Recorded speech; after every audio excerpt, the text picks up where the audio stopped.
to introduce a wider audience to the sophisticated pleasures of continental comic strip art, or bande dessinée as they call it in France, where they take these things seriously.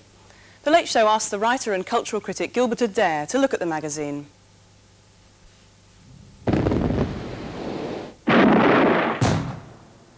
It would probably be fair to say that in this country, the devotees of comic strip art tend to be either children or cultists.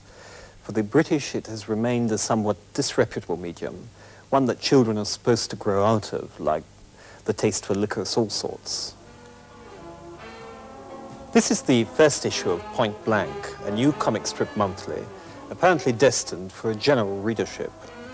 And what I wonder, as a comic strip fan myself, is whether its appearance might at last indicate a shift in public perception of the form. Point Blank is designed to showcase, and I quote, the best of European strip art. The operative word here is perhaps not best, but European. If in Europe cartoon strips or bande dessinée are not a cult, it's simply because they don't have to be.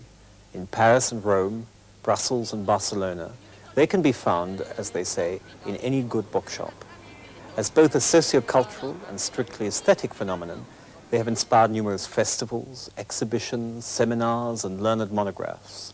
There even exist, as with every other art form, what can only be called schools, the most notable of these being the Belgian school, or l'École Belge.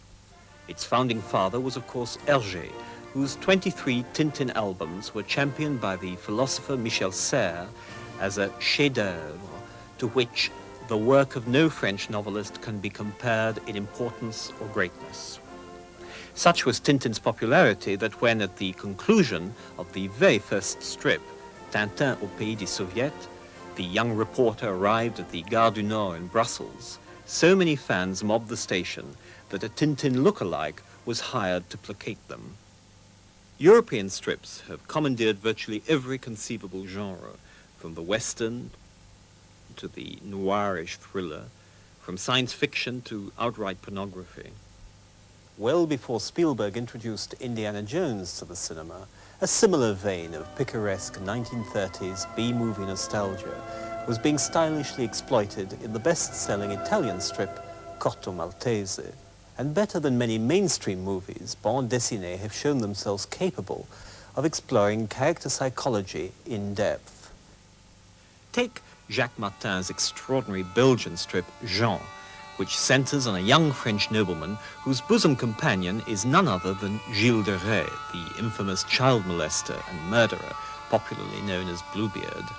And observe how, instead of bowdlerizing his image the way the Bluebeard myth has done, Martin clearly shows him indulging his most ferocious pedophile appetites. Yet Gilles, astonishingly, is characterized not as some villainous fairy tale ogre, but as a kind of self-tormenting Nietzschean Superman, persuaded, like so many since, that society's moral standards simply do not apply to him. Nor has the medium shied away from the headlines of history or politics. Over the years, Tintin, for example, has had to confront such emblematic phenomena of the 20th century as the Russian Revolution, the ravages of colonialism, lunar exploration, the nuclear bomb, the Yeti, and Palestinian terrorists. And concurrently, Hergé's own politics evolved from the extreme reaction of his early Catholic background to a position of skepticism and even cynicism where his hero's adventures were concerned. Here in this last completed strip, Tintin et les Picaros, we see Tintin arriving in the banana republic of San Theodoros, determined to overthrow the despot Tapioca. And here, mission accomplished, we see him leaving. Plus ça change. Of all art forms, the bande dessinée is closest to the cinema and has flourished, as one might expect, in those cultures where the cinema is taken most seriously. The distinguished French director Alain Resnais, himself a noted collector, long wished to adapt the American strip Mandrake the Magician to the screen. But even in the stylized and hieratic visuals of a high art movie such as Last Year at Marienbad, the influence of strip art is detectable. In this characteristically elliptical sequence of shots, for instance, the fact that the camera is stationary throughout produces almost a slideshow effect, whereby each individual image remains on the screen just long enough to make its visual impact before being replaced by the next, exactly as in a comic strip layout.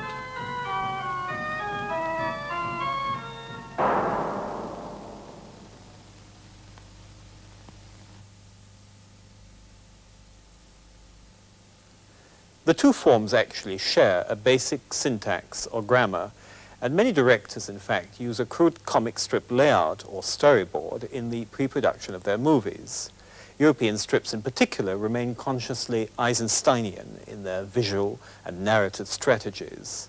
Theirs, in short, is the art of montage, as expounded by the great Soviet filmmaker, the dialectical notion that an image only begins to acquire any real significance, any lasting power of suggestion, when juxtaposed with another. Consider precisely the two strips featured in Point Blank.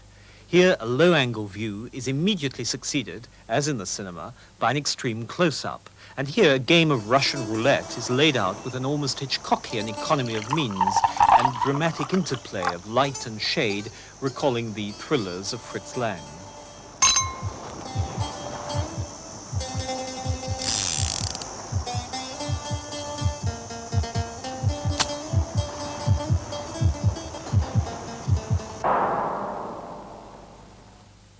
The difference, of course, is that whereas cinematic images tend to collapse into each other to generate the requisite narrative flow, each image or shot in a comic strip retains, however briefly, its own beauty and allure as an individual composition.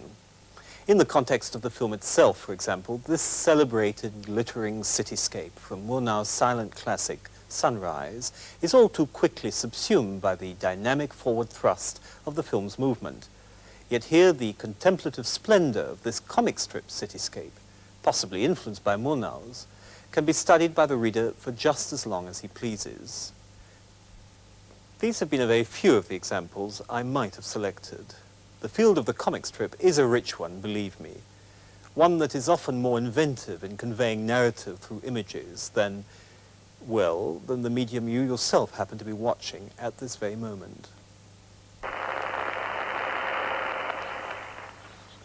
Gilbert Adair. On Monday